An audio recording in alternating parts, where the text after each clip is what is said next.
Bienvenue à tous, merci de nous rejoindre sur Carnet de santé. Aujourd'hui, nous parlons du paludisme. Aussi appelé malaria, le paludisme est une maladie potentiellement mortelle transmise à l'homme par des piqûres de moustiques femelles infectées. Selon l'Organisation mondiale de la santé, 219 millions de personnes ont été infectées du paludisme en 2017 avec 435 000 décès. Environ 90% des décès surviennent chez les enfants de moins de 5 ans en Afrique subsaharienne. Une campagne de vaccination a été lancée récemment au Malawi, suivie du Ghana et du Kenya afin de tester le premier vaccin antipaludique.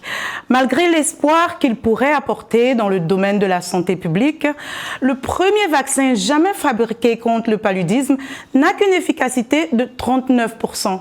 Je vous propose ce reportage de la Mekmasina à Lilongwe, rendu ici par Mohamedou Oumfa.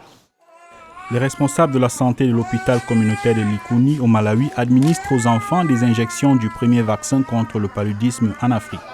La maladie transmise par les moustiques tue plus de 430 000 personnes par an, dont la plupart sont des enfants africains.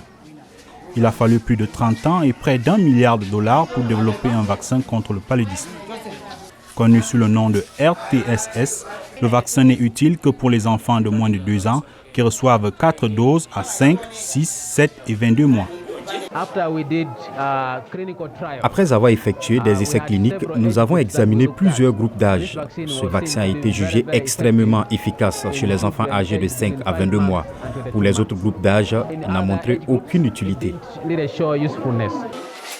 Au lancement mardi de la phase pilote de ce vaccin approuvé par l'Organisation mondiale de la santé, l'on pouvait déjà apercevoir une longue file de mères venues faire vacciner leurs enfants. Des mères enthousiasmées par le potentiel de ce vaccin, mais Michael Kayange prévient que les Malawites devront toujours prendre des précautions pour éviter que leurs enfants ne tombent malades du paludisme. Ce nouveau vaccin n'est qu'un outil supplémentaire pour lutter contre le paludisme et pour son élimination dans le pays. Nous encourageons donc tous ceux qui le recevront, tous les enfants qui le recevront, à utiliser d'autres méthodes de prévention du paludisme, comme dormir sous des moustiquaires, aller à l'hôpital rapidement quand ils ont de la fièvre et des courbatures. Malgré sa protection partielle contre le paludisme, le vaccin pourrait sauver des millions de vies au Malawi. Le projet pilote sera lancé au Ghana et au Kenya. L'OMS utilisera les résultats pour formuler des recommandations avant que le vaccin ne soit déployé dans d'autres pays touchés par la maladie. Alors, pour en savoir plus sur le paludisme, nous avons avec nous le docteur Sandrine Ouzé, médecin au service de parasitologie du Centre national de référence du paludisme à Paris. Docteur Ouzé, merci de nous rejoindre. 39% d'immunité que profère ce vaccin, c'est quand même un peu bas. Quelle est votre réaction? L'objectif du vaccin est éventuellement de limiter les accès graves et donc les décès qui pourraient être observés chez les enfants. Donc le vaccin qui est proposé par l'OMS, qui est soutenu par l'OMS, a pour objectif d'essayer d'obtenir une immunité équivalente à la maladie naturelle, dont on sait pertinemment qu'elle n'est pas de 100%. Donc certes, l'immunité ne sera pas totale, mais l'objectif est d'éviter que ces enfants ne fassent un accès grave qui pourra les conduire au décès. Donc le vaccin RTSS est recommandé pour les enfants.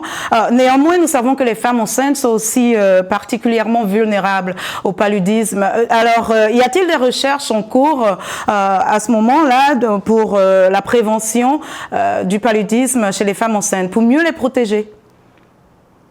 Donc pour la femme enceinte, il y a d'une part les traitements intermittents au cours de la grossesse pour traiter de façon préventive le paludisme chez les femmes enceintes, et il y a également un vaccin spécifique qui est en cours de développement et d'essai pour le paludisme, ce qu'on appelle le paludisme gestationnel, c'est-à-dire le paludisme de la femme enceinte, pour protéger les futures mères et leurs fœtus vis-à-vis du paludisme et leur permettre d'acquérir plus rapidement l'immunité qui n'est habituellement conférée qu'au cours des grossesses et des accès palustres successifs.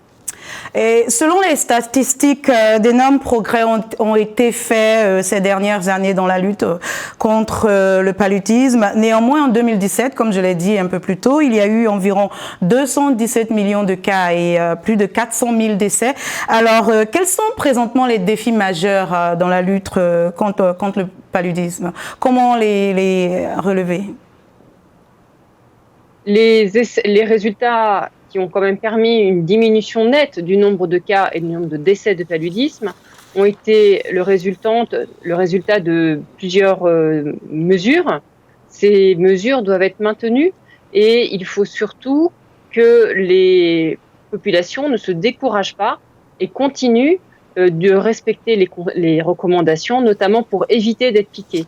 Éviter d'être piqué, ça évite d'attraper le paludisme et ça évite également que les moustiques se contaminent et aillent ensuite transmettre le paludisme à d'autres personnes.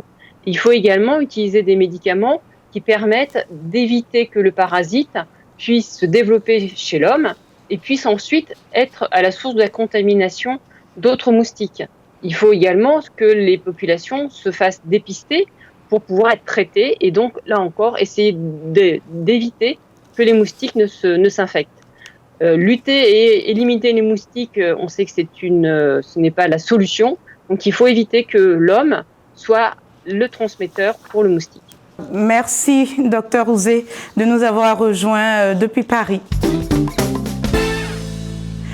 Perdre du poids, c'est le souhait de beaucoup d'entre nous, mais comment vous y prenez-vous? Croyez-vous que sauter certains repas peut faire perdre du poids? Nous nous sommes rendus à Abidjan pour votre avis.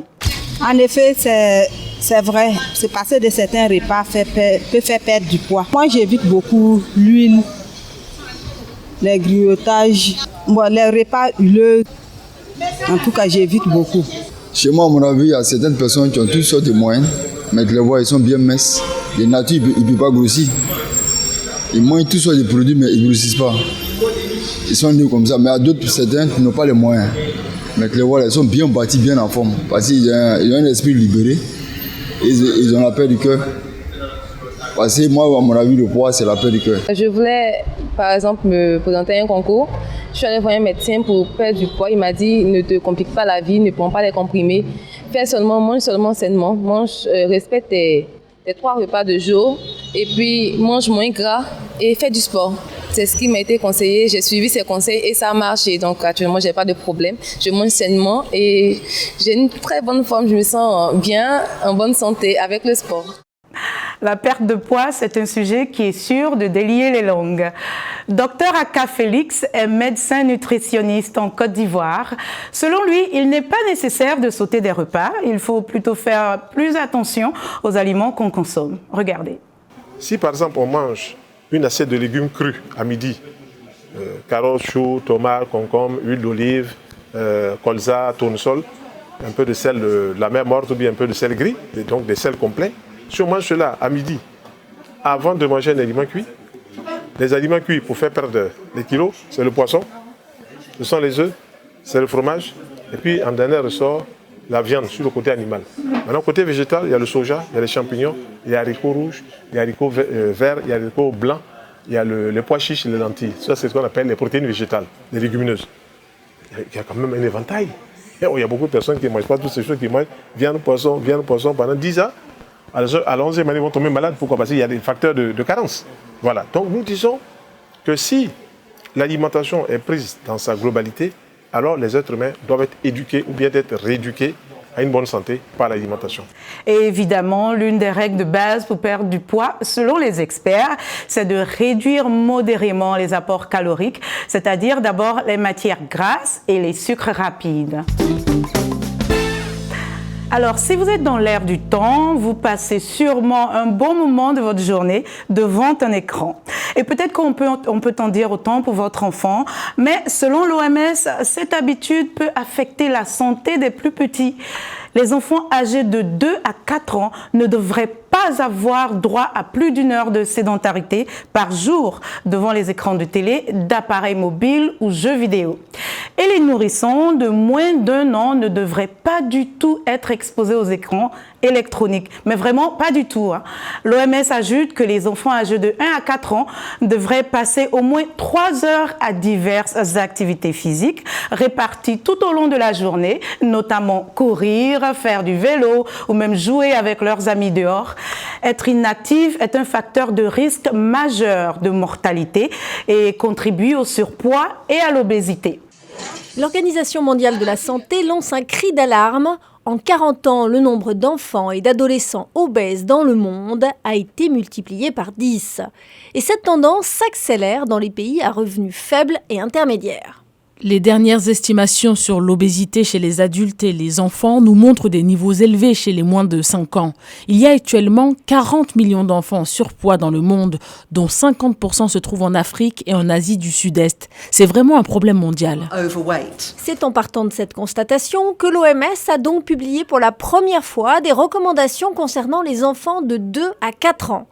Les bonnes habitudes se prennent tôt, il faut limiter le temps passé devant les écrans, quels qu'ils soient, tablette, téléphone ou télévision, et être actif 3 heures par jour.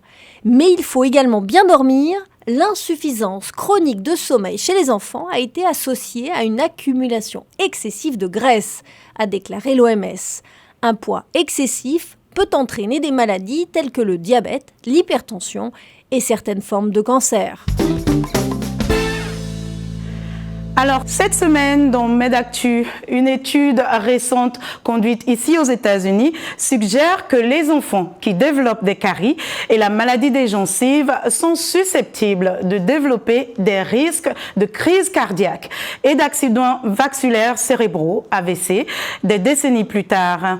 Après avoir examiné 755 enfants âgés de 8 ans en moyenne pendant plus de 20 ans, les chercheurs ont trouvé que les enfants qui présentaient au moins un signe d'infection buccale avaient 87% de chances en plus de développer l'artérosclérose subclinique, une maladie de la paroi artérielle qui se développe silencieusement sur plusieurs années pour aboutir finalement à des manifestations cliniques telles que des crises cardiaques ou des AVC.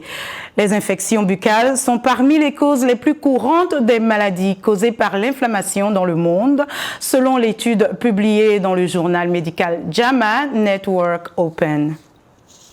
Alors, chers jeunes, assurez-vous d'une bonne hygiène dentaire tous les jours. Dans notre prochaine édition de Carnet de santé, nous parlerons plus longuement des accidents cardiovasculaires ou AVC. Si vous avez des questions ou pour vos réactions, rejoignez-nous sur notre page Facebook VOA Afrique ainsi que sur notre site web www.voaafrique.com. Vous pouvez aussi me suivre sur Twitter @LinorMoudou. C'est la fin de cette édition de Carnet de santé. Merci de nous avoir suivis. D'ici la semaine prochaine, portez-vous bien et à très bientôt.